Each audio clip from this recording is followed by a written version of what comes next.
Pemirsa, Ombudsman RI Perwakilan Jawa Timur temukan menu buah dan sayur tidak layak dalam program makan bergizi gratis di SMP Negeri 13 Surabaya. Ombudsman juga menyoroti program MBG yang tidak memiliki instrumen evaluasi.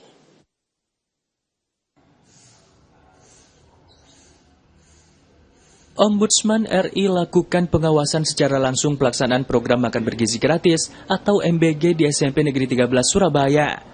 Dalam pengecekan ini, Ombudsman menyoroti pelayanan MBG yang tidak memiliki instrumen evaluasi yang seharusnya penting untuk memonitor keberhasilan program tersebut. Pasalnya dalam Undang-Undang Nomor 25 Tahun 2009 tentang Pelayanan Publik, evaluasi merupakan instrumen yang harus ada sesuai standar pelayanan.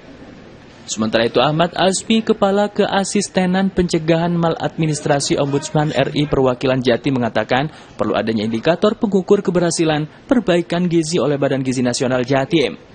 Dalam pengawasan ini, Ombudsman menemukan adanya beberapa buah dan sayur tidak layak saat pelaksanaan MBG di SMPN 13 Surabaya. Pendistribusian MBG ini belum sesuai dengan Undang-Undang 25 tahun 2009 ya, lebih tepatnya terkait dengan pelayanan publik, di mana salah satu komponen standar pelayanan itu memasukkan unsur evaluasi kinerja, di mana harusnya menu dalam pendistribusian makanan bergizi gratis itu harus diinformasikan kepada pengguna atau penikmat MBG itu. Teknisnya adalah semua siswa itu diperkenankan memberikan masukan terkait dengan menu yang dia makan untuk dijadikan bahan evaluasi terhadap pembuatan menu pada MBG berikutnya. Nah, kami melihat di lapangan, kami bertanya kepada beberapa siswa, mereka tidak diberikan alat instrumen yang jelas dari BGN untuk mengevaluasi menu makanan yang dia nikmati.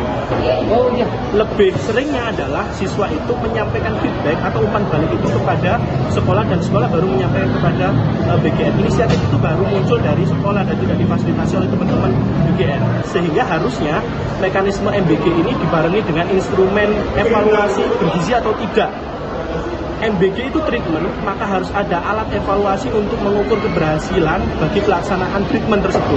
Kami tidak melihat ada pelaksanaan tersebut yang diinisiasi oleh teman-teman BGN. Sementara itu, pihak sekolah juga membenarkan adanya sejumlah hambatan pelaksanaan MBG, di antaranya adanya alergi hingga buah yang sudah berasa asam. Sementara untuk pendataan keluhan masih dilakukan secara mandiri oleh pihak sekolah yang nantinya diberitahukan ke BGN sebagai bahan evaluasi. Kalau sekolah sebenarnya kita hanya menyampaikan ya Pak ya, karena kita sebagai user, kita hanya menyampaikan ke tim MBG bahwasannya pada hari ini ada buah yang misalnya rasanya masam dan sebagainya sesuai dengan keluhan anak. Sebelumnya dari Jibnas ngasih form nggak Pak untuk anak-anak ini alergi atau enggak, untuk pendataan nggak sih? Yang pendataan itu dilakukan oleh tim sekolah. Tim sekolah, ya. Bukan dari Jibnas sendiri ya? Atau Bukan dari dinas. Pelaksana? Jadi ketika kita belum kedatangan makanan ini, terus dari dinas kesehatan sudah datang ke kita terus menanyakan tentang SOP untuk mencegah kalau terjadi hal-hal yang tidak diinginkan. Akhirnya kita sampaikan bahwa kita sudah menyusun SOP dalam bentuk karena kita tidak mengenal ilmu kesehatan, kita hanya melihat secara fisiknya.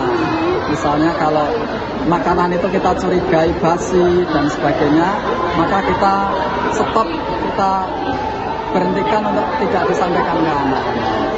Begitu. Dari siswa itu diminta untuk pengisian data nggak Pak?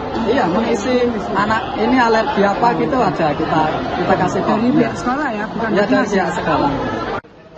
Pelaksanaan program MBG masih terus berjalan sambil dilakukan evaluasi dari berbagai instansi, baik dari sekolah, dinas pendidikan, hingga pemerintah daerah masing-masing.